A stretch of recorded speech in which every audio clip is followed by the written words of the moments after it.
Buenas noches, mi nombre es Jonathan Garay y vamos a desarrollar un ejemplo en el tema de flexión de vigas correspondiente al trabajo de campo número 3 del curso de resistencia de materiales. Para esto hemos escogido el ejemplo con esta viga de 6 metros con dos anclajes, uno fijo, uno móvil, dos cargas distribuidas y una carga puntual. Correcto. Para hacer el análisis de la flexión en la viga, vamos a utilizar una sección de esta, la cual tiene forma de L y las medidas correspondientes. Bueno, para el cálculo de los esfuerzos normales vamos a utilizar la fórmula de acá. Los esfuerzos normales serían igual. Entonces, el esfuerzo normal va a ser igual al momento por la distancia que hay desde el centro de gravedad hasta donde queremos calcular el esfuerzo normal sobre el momento de inercia. Para calcular el esfuerzo normal, lo primero que vamos a calcular es el eje neutro. Este eje neutro pasa por el centro de gravedad, así es que lo primero que haremos sería calcular el centro de gravedad. Para aplicar la fórmula necesitamos conocer todos los datos. Lo primero que vamos a ubicar va a ser el centro de gravedad, que ya lo tengo marcado aquí, el cual se calcula mediante una pequeña fórmula que está aquí. Calculamos el punto X, que vendría a ser el área del rectángulo más pequeño, que es 30, que es el punto de aquí hasta aquí, por 10, que vendría a ser de aquí hasta aquí. Y esto de acá, por el punto medio desde el punto medio desde aquí, mejor dicho, hasta la mitad del rectángulo, que vendría a ser por aquí, y si esto vale 30, pues es 15, más el área del rectángulo grande por el centro del rectángulo grande desde el punto de aquí, que vendría a ser el punto de referencia, hasta el centro, que vendría a ser por aquí. Y si esto es 30, esto de acá es 10, aquí hay 5, o sea, 35, sobre el área total de la viga, que vendría a ser sumar el área del rectángulo pequeño más el área del rectángulo grande. Haciendo el cálculo, tenemos que el punto del centro de gravedad en el eje X es 30 centímetros. Y para el eje Y es más o menos el mismo cálculo, ¿sí? Porque es la misma área del triángulo pequeño por el punto de referencia de aquí hasta el medio del rectángulo, pero tomando el eje Y, que vendría a ser por aquí. Si esto vale 10, pues sería 5. Aquí está. Más el área del rectángulo grande, que está aquí, por el centro, tomado desde el punto de aquí hasta el centro del rectángulo grande. Que si esto mide 90, sería 45, que más o menos está por aquí, ¿sí? Y entonces sería 45 dividido entre el área total, lo mismo que arriba, ¿no? Que sería el rectángulo pequeño por el rectángulo más el rectángulo grande. Haciendo el cálculo nos queda que en 35 sería en el eje Y. Así que ubicando el punto del centro de gravedad se encuentra aquí. 30 en el eje X, 35 en el eje Y. Bueno, ahora lo que vamos a calcular es el momento de inercia. Tenemos momento de inercia en el eje X y en el eje Y. En nuestro caso, la viga pues no se va a mover hacia allá, ¿sí? Solamente hacia arriba o hacia abajo.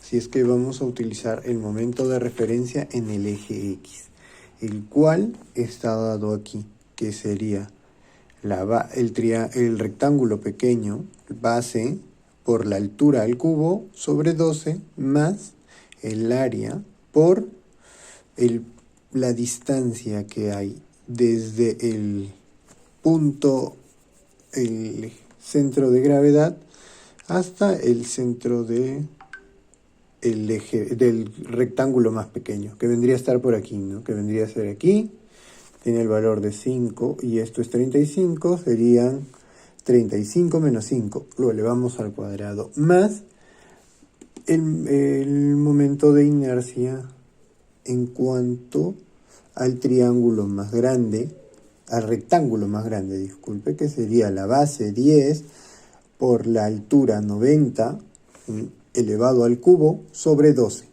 más, esto es por fórmula, ¿no? Más 10, que sería la base por la altura, que en este caso estamos haciendo el área, por la distancia que hay desde el punto del centro de gravedad, desde el centro del el centroide del rectángulo más grande, menos la distancia del centro de gravedad, que vendría a ser 45, porque es la mitad de aquí, de 90, menos 35, que es lo del centro de gravedad, aquí, elevado al cubo. Y esto nos queda igual a, haciendo el cálculo, nos queda con esto, que vendría a ser 970.000. Ahora, ya tenemos el momento de inercia y... Bueno, tenemos el resultado en centímetros cúbicos. Lo necesitamos en metros cuadrados. Para convertirlo lo hacemos de forma muy sencilla. ¿Sí? Ponemos 970.000 por 10 a la menos 8 metros cuadrados. Metros a la cuarta. Bueno, entonces el próximo paso es encontrar el diagrama de momento flector. Aquí ya lo tenemos graficado, pero vamos a ver cómo vamos a explicar cómo lo hemos encontrado. Sí, para empezar tenemos dos cargas distribuidas y una carga fija. Lo primero que tenemos que hacer es hacer el cálculo de las cargas distribuidas en una carga resultante.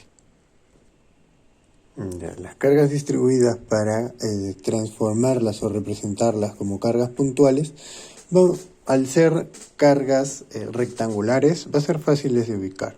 Para empezar, multiplicamos los 300 por la longitud en la que está distribuido, que vendría a ser 300 por 2, 600, y lo ubicamos a 1 metro del punto que queremos analizar.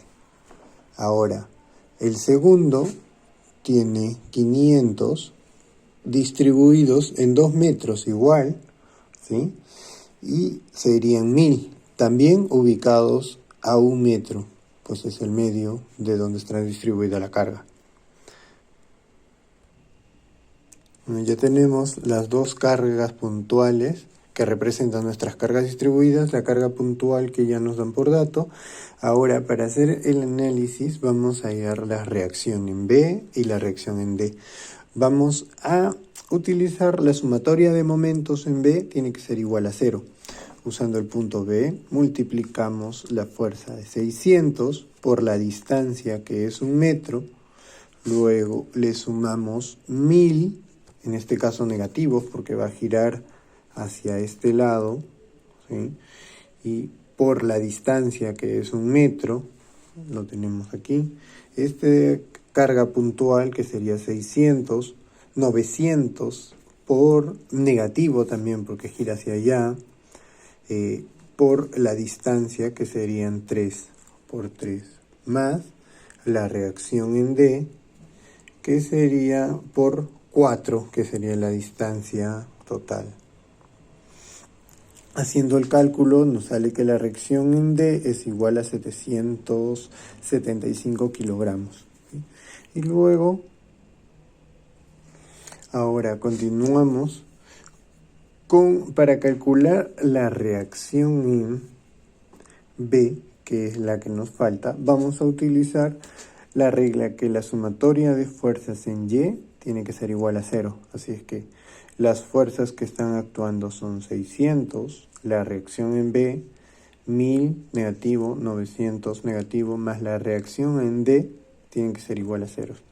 La reacción en D ya la hemos ubicado, ¿sí?, en el de acá, que es 775. Haciendo el despeje, encontramos que la reacción en B viene a ser 1725. Bueno, luego de calcular todas las reacciones y tener todas las fuerzas y reacciones de la viga, lo que procedemos a hacer es calcular DFC. La de fuerza cortante vendría a ser empezar en 0. El diagrama de fuerza cortante empieza en 0 porque no tenemos ninguna carga puntual al principio. Sí, una carga distribuida que vendría a ser del triángulo, el cual se va a representar mediante una recta, ¿sí? Calculando, el área sería 600, ¿sí?, negativo. Así es que iría hacia abajo mediante una línea. Llegando aquí hay una reacción en B y se la tenemos que sumar a los 600 negativos. La reacción en B la hemos encontrado aquí, 775 más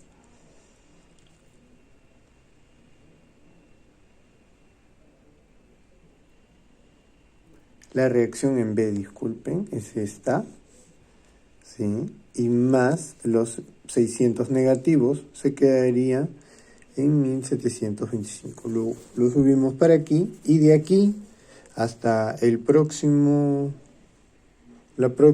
reacción está la fuerza distribuida, y haciendo el cálculo de la fuerza distribuida se queda en 125, aún positivo. Así es que bajamos con una línea recto al 125. Luego de esto no tenemos ninguna carga, así es que se mantiene el 125 hasta llegar a los 900, donde se hace la sumatoria, la operación de 125 menos 900, queda menos 775, que es justo la reacción en D, pero en negativo, para terminar en 0. Va sin carga hasta la reacción en D, y luego la operación nos deja en 0. Luego el diagrama de momento flector, vamos a utilizar el diagrama que ya tenemos para hacer esta representación. Así es que, como tenemos, para empezar, aquí es al revés. Lo positivo está abajo y lo negativo está arriba, y se conectan mediante semiparábolas. Empezamos en 0, al igual que arriba, y se conecta mediante una semiparábola hacia los 600. De los 600 va a bajar hasta los 775 en total. Va a ir bajando como una parábola por este de aquí, ¿sí?, y continúa descendiendo mediante una parábola hasta aquí, y aquí, que hay una carga que se mantiene, se va en una línea recta. Y luego de aquí hay otra carga que se mantiene en el espacio y luego se va en otra línea recta, sube hasta 0. Es decir, que si tenemos una variación es una semiparábola, y si tenemos una constante se trata de una recta. Al ya tener calculados los momentos flectores, tenemos el momento flector máximo y el momento flector mínimo, para poder aplicar ya nuestra fórmula que explicábamos al inicio, ¿sí? Ahora solo tenemos que reemplazar, y para esto tenemos que desarrollar esta gráfica donde nos presenta el momento flector de tracción y compresión. En este caso, al principio vamos a utilizar el 600, ¿sí?, y la distancia que hay en este tramo y en este tramo, para la tracción y para la compresión.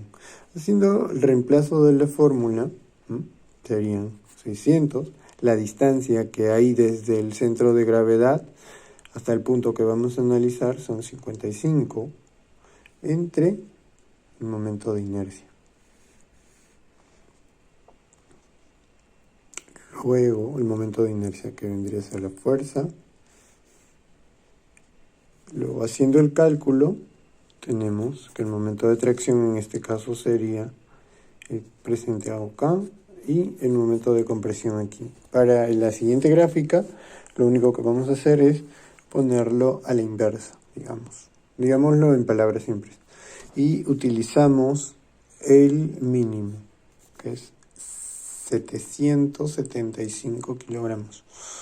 Lo multiplicamos por la distancia, lo dividimos entre el momento de inercia y obtenemos los 43.943.29 kilogramos sobre metros cuadrados. Haciendo el siguiente cálculo para el momento de tracción,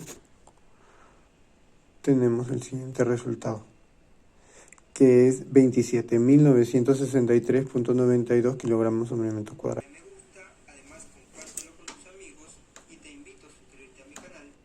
Bueno, y para terminar, lo que tenemos que hacer es escoger el momento de tracción mayor que hemos encontrado, que vendría a ser el momento de tracción de 34.020.62 kilogramos por metro cuadrado.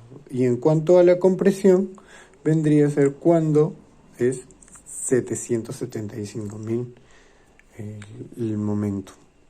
Y vendría a ser el momento de tracción 43.943.29 kilogramos sobre metros cuadrados.